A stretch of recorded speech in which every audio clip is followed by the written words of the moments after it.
What if LeBron never left Cleveland? Man, you ever think about how wild the league would have been if LeBron James never left Cleveland in 2010? Back then, LeBron was already that guy. Two-time MVP, the chosen one, Akron's hero, dragging that sorry Cavs squad to 60 wins while Mo Williams was his best help. The city was ready to crown him forever, but LeBron was tired. Tired of coming up short, tired of carrying dudes who couldn't get past Boston, tired of hearing, can he win a ring? So he dipped to Miami, linked up with Wade and Bosh, became the villain, and got those rings. But what if he didn't? What if LeBron stayed home, doubled down on Cleveland, and decided to bring that championship without ever leaving? Imagine the Cavs front office scrambling to get him help. Maybe they trade for Amari Stoudemire like they almost did. Maybe they draft better. Maybe they pull in hungry vets looking for a ring. LeBron would have kept going at Boston, kept battling Dwight's Magic, eventually facing prime Derrick Rose's Bulls in the East every postseason, turning it into a war zone. And if he got through that, we might have finally gotten that finals matchup against Kobe that the world wanted. Would it have worked? Will LeBron have become the killer we saw in Miami? Or would he have stayed stuck as the guy who couldn't get over the hump? Uck remembers watching The Decision live, thinking, man, he really leaving the crib. Cleveland burned his jerseys, but deep down, everybody knew he'd be back. But what if he never had to leave? Basketball is a game of inches, but legacy is a game of choices. And this choice changed the NBA forever. Stay locked in, because these what ifs, they about to get even crazy. What if Chris Paul was drafted by the Hawks? Man, you know how many times Ump fumbled a bag back in the day? Like that one time I let that baddie who looked like Megan Thee Stallion walk out my life because I was too busy hooping at the park? That's exactly what the Hawks did in 2005 when they passed on Chris Paul. They had the number 2 pick and CP3 was right there, ready to lead and flip a franchise. Instead, they took Marvin Williams. No shade on Marvin, but CP3 was the type of floor general you build a franchise around. The Hawks fumbled it worse than Blueface and Krishan on Live. Imagine CP3 in Atlanta with Joe Johnson on the wing, Josh Smith catching lobs, and Al Horford locking down the paint. The East would have been shook. LeBron's Cavs, Boston's Big Three, Dwight's Magic, everybody would have had to deal with CP3 calling plays smoother than a Drake album. Dropping dimes like DJ Khaled calling for another one. CP3's game wasn't just about numbers.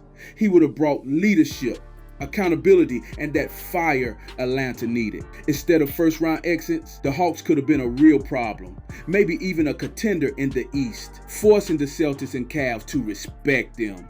Knows CP3's playoff heartbreaks became memes, but if he started in Atlanta, it might have been different. The East was wide open, and the Hawks had pieces. They just needed a leader. Instead, CP3 went to New Orleans, put them on the map, but never got the help he needed. Meanwhile, the Hawks stayed stuck in mediocrity, a franchise that missed its moment. Wow, how one draft decision can flip the future of a franchise forever. We're just heating up.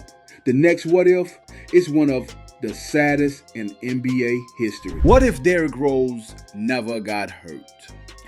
Man, this one still hurts. For real. Derrick Rose was him. Youngest MVP ever. The pride of Chicago. Making the United Center shake every time he touched the rock. Every crossover felt like hope. Every explosive drive to the rim was a reminder that the Bulls were back. 2010-11, Rose was out here cooking dudes, hitting clutch shots and making even the coldest hoopers stand up like, yo, this kid different. The Bulls finished with the best record, and Rose was leading them like a young king, ready to take the throne. But then, 2012 playoffs, up double digits against the Sixers, Rose makes that one hop step and bam, the knee gives out.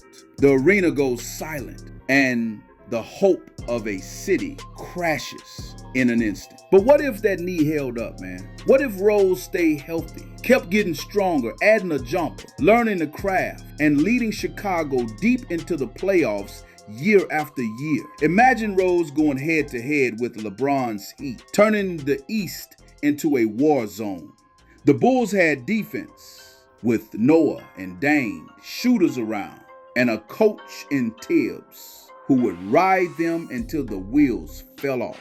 Rose was fearless, taking it to Bron, Wade, and Bosh, and giving Chicago a real shot at getting another ring. If Rose stayed Rose, Unc sees the Bulls winning at least one championship during that Heat era, with Rose hoisting the Finals MVP while Chicago goes wild. The story of LeBron's Heat would have been different, and the East would have been hid. Instead, we got flashes, a 50-piece in Minnesota, moments of vintage D Rose, glimpses of what could have been, but never the full story. And that's the hardest part, man.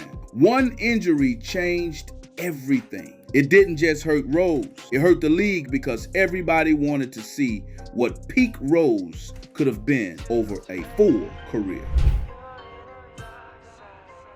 Now let Unc take you back to 2004 when Kobe was tired, bruh. Tired of the Shaq drama. Tired of the Lakers front office not listening, ready to write his own chapter. And who was calling? The Clippers of all teams, with cap space and a promise to let Kobe build his own legacy across the hallway. Imagine Kobe in Clippers red, dropping 81 on the Lakers, forcing the city to pick a side and trying to turn the Clippers into champions while the Lakers fade into the background. The Clippers would have given him the keys and Kobe would have turned every game into a personal vendetta. The Clippers had some pieces too, Corey Maggette, Elton Brand, and shooters around them. You pair that with Kobe's will to dominate and suddenly the Clippers become a playoff threat. Free agents would have followed, wanting to play with Mamba, and the Clippers could have rewritten their entire franchise history. Dr. Buss had to beg Kobe to stay, promising him the franchise. And Kobe listened, stayed in the purple and gold, and won 2 more rings, cementing his legacy as a Laker for life. But man, imagine a Staples Center with the Clippers as the kings of LA, led by Kobe, proving to the Lakers they made the biggest mistake of their lives. Kobe would have been out for blood every night, dropping 40, talking trash, and daring the Lakers to stop him. Instead, Kobe stayed, became the Mamba we know, and the Clippers stayed the Clippers. But Unc can't lie. He thinks about it sometimes. Kobe forcing LA to flip, the Clippers finally getting respect, and the Lakers being the one chasing. That's the power of a what if, bruh. One decision, and the entire NBA changed. What if Kevin Garnett joined the Lakers? Man, let Unc tell you, this one would have flipped the league upside down. Back in 2007, the Lakers were working on bringing Kevin Garnett to LA. Kobe was tired, man. Tired of dragging Kwame Brown, Smush Parker, and hoping Lamar Odom would drop 20 every night while he dropped 40 just to keep them in games. Meanwhile, KG was up in Minnesota, giving his heart every night, getting bounced in the first round while putting up MVP numbers. Now imagine this, KG's fire paired with Kobe's killer mindset.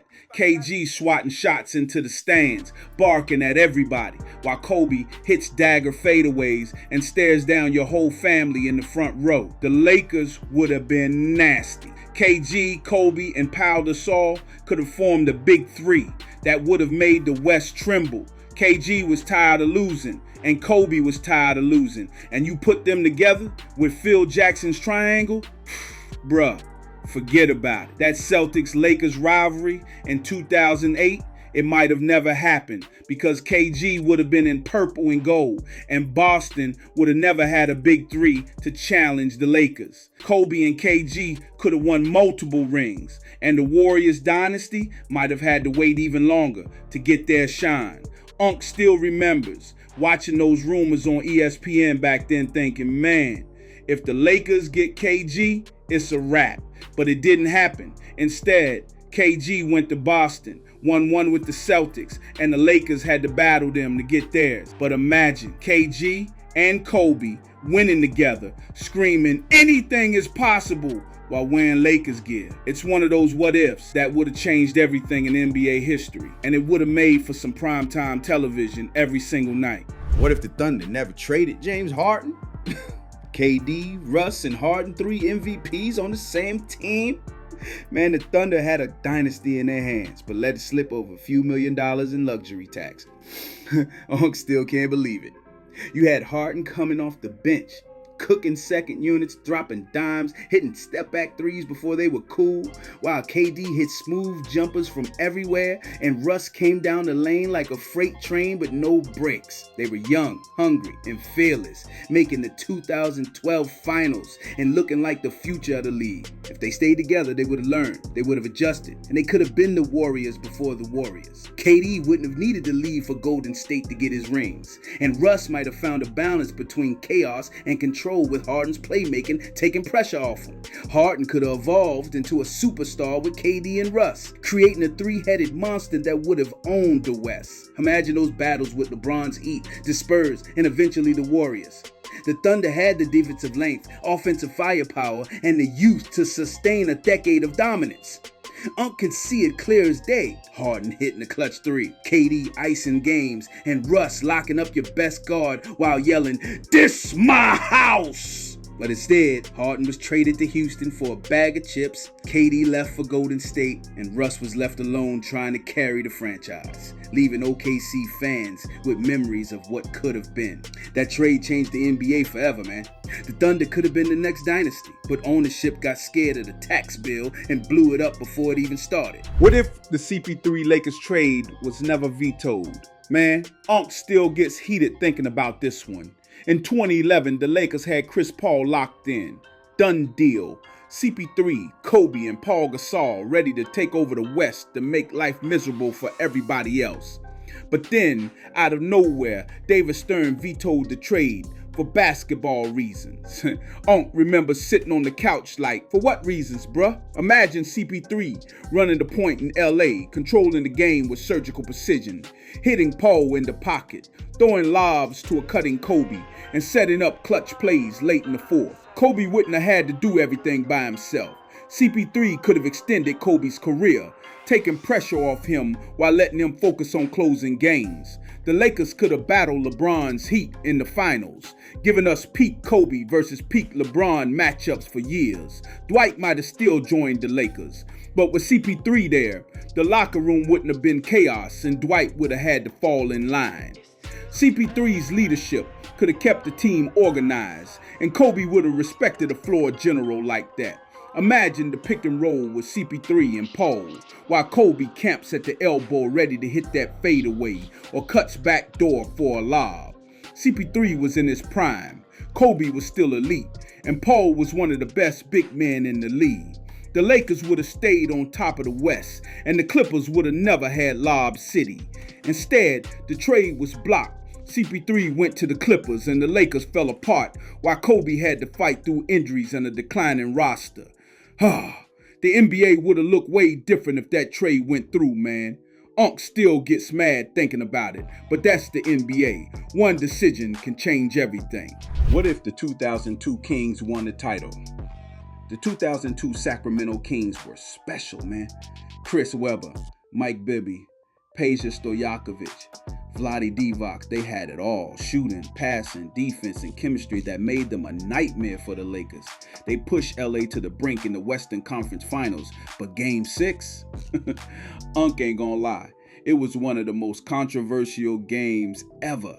If the Kings won that series, they would have faced the New Jersey Nets in the finals, and let's be real, the Kings would have handled them in 5 games, maybe even a sweep. Sacramento would have had a championship banner hanging in the rafters, and the city would have erupted in a celebration they never forget. Webber's legacy would have changed forever, going from great player no ring to champion. Peja would have been remembered as the finals hero, and Bibby's clutch moments would have been etched in NBA history. That King squad was built to win, and they played some of the most beautiful basketball Unc has ever seen. Constant movement, crisp passes, and unselfish play. It would have also ended the Lakers' three-peat dreams early, shifting the balance of power in the West. Maybe Shaq and Kobe would have split earlier. Maybe the Kings would have built a mini dynasty, and the NBA landscape would have been completely different. Instead, that Game 6 happened, the Lakers advanced, and the Kings were left wondering what if for the rest of their careers. Sacramento has never come close to that level since, and it's a shame because they were right there. Remembers watching that series, yelling at the TV, knowing the Kings were robbed.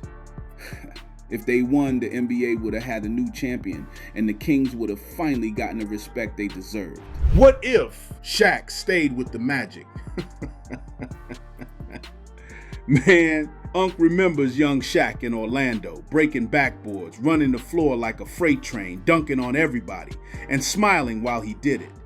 Shaq and Penny Hardaway were box office. The Magic made the finals in '95, beating MJ's Bulls on the way, and it felt like the start of a dynasty. Orlando had a young, hungry Shaq paired with Penny's smooth game, ready to run the East for years. But then, the Magic lowballed Shaq on his extension. The LA Lights called, and Shaq dipped for the Lakers, leaving Orlando stunned. Imagine if Shaq stayed, bruh. He gets stronger, even more dominant, and Penny stays healthy, giving Shaq the guard big duo that could have rivaled anybody, even MJ's Bulls. With Shaq in the middle, commanding double teams, Penny would have had room to operate, and shooters like Nick Anderson and Dennis Scott would have eaten from the outside. The Magic could have been the team to challenge the Bulls' dominance, forcing MJ to fight for every ring instead of cruising to his second three-peat. Orlando would have become the place to be, with free agents looking to join Shaq and Penny, and the Magic could have won multiple rings, building a real dynasty in the East. Shaq loved the spotlight, but if he stayed in Orlando, he would have built a legacy as the king of Florida, dominating the league from the East. Instead, he left for LA, won 3 straight with Kobe, and the Magic became a what-if story. Penny's injuries piled up, and the Magic faded into the background, always wondering what could have been if they kept their young superstar. Sad. Remembers watching those Magic games, seeing the potential, and man, it hurts to think about how different the NBA would have been if Shaq stayed in Orlando and finished what he started. What if Steph Curry was drafted by the Knicks? Knicks fans, close your eyes for a second and imagine Steph Curry lighting up Madison Square Garden every night, pulling up from 30, hitting game winners, and bringing life back to the Mecca of basketball. In 2009, Steph wanted to be a Knick. The Knicks wanted him, but the Warriors snagged him 1 pick before New York could. Imagine Curry dropping 40 at the Garden while Spike Lee loses his mind courtside, and the Knicks become must-watch TV again. Free agents would have wanted to play with Steph, and the Knicks could have built a contender around him. The Garden would have been rocking every night with Curry's deep threes and flashy handles. Instead, Curry went to Golden State, changed the game, and built a dynasty while the Knicks kept searching for their savior, missing out on lottery picks and overpaying washed veterans. The Warriors built a system around Steph, letting him move without the ball, launching from deep. And it turned into championships and MVPs. If Curry went to New York, he would have embraced the big stage, and the Knicks might have finally escaped the cycle of mediocrity. Imagine Curry hitting a buzzer beater at MSG, turning around before it even drops, and the crowd going wild. The Knicks could have been the epicenter of basketball again, and knows the league would have felt different. But it didn't happen, and Knicks fans are left with another what if, while the Warriors got the greatest shooter of all time, and the Knicks kept looking for their next star. What if Michael Jordan never retired? Man, remembers exactly where he was when MJ said he was done in '93. Stepping away from the game after 3 straight rings. In the middle of his prime, the league stopped, bruh. Everybody knew the Bulls were going to keep winning, but suddenly the door was wide open. Now imagine if MJ never left. No baseball, no I'm back. Just MJ staying in the gym, locked in, coming back for a 4th, 5th, and maybe 6th ring without a break. The Rockets won in '94 and '95 with Hakeem going crazy. But would they have gotten those rings if MJ was around? Don't think so, man. MJ would have been coming for blood. And with Scotty Horace Grant, at least for 94, and that Bulls system, they would have had a shot to take down anybody. MJ would have stayed in rhythm, never needing to shake off rust, and his dominance would have only grown. We might have seen MJ with 8 straight titles, leaving no debate in the GOAT conversation. The narrative of the 90s would have been different. Karl Malone, Charles Barkley, and Patrick Ewing would have kept getting denied, but even Hakeem would have had to deal with MJ's Bulls. The NBA might have been less competitive at the top, but the legend of MJ would have been even crazier. Instead, MJ took a break, came back, and still won 3 more. But that 2-year gap left room for what ifs. Unc always wonders how much different basketball history would be if MJ stayed, locked in, adding to his legacy without interruption. Man, if MJ stayed, the league would have never had a break, and the Bulls might have become the greatest dynasty in sports, period. Man, if you made it this far, Unc got mad love for you. You a real one for sticking around and diving into these NBA what-ifs with me. These stories aren't just about basketball. They're about how one choice, one injury, one trade can flip history upside down, and how fragile greatness can be. If you vibe with this, go ahead and drop a like, hit that subscribe, and let Unc know in the comments what if you want to see next. Maybe you want to know what would have happened if LeBron stayed in Miami, or if T-Mac and Vince Carter stayed together in Toronto. Trust, Unc got stories for days, and we just getting started on Just Hoops. And hey, support the channel so Unc can pay for these late night wings while scripting these bangers for you, because you know your boy needs fuel to keep the stories coming. Appreciate you rocking with Just Hoops. Stay locked in, stay hungry, and never stop hooping in your mind, because these stories live on forever. Catch y'all in the next one.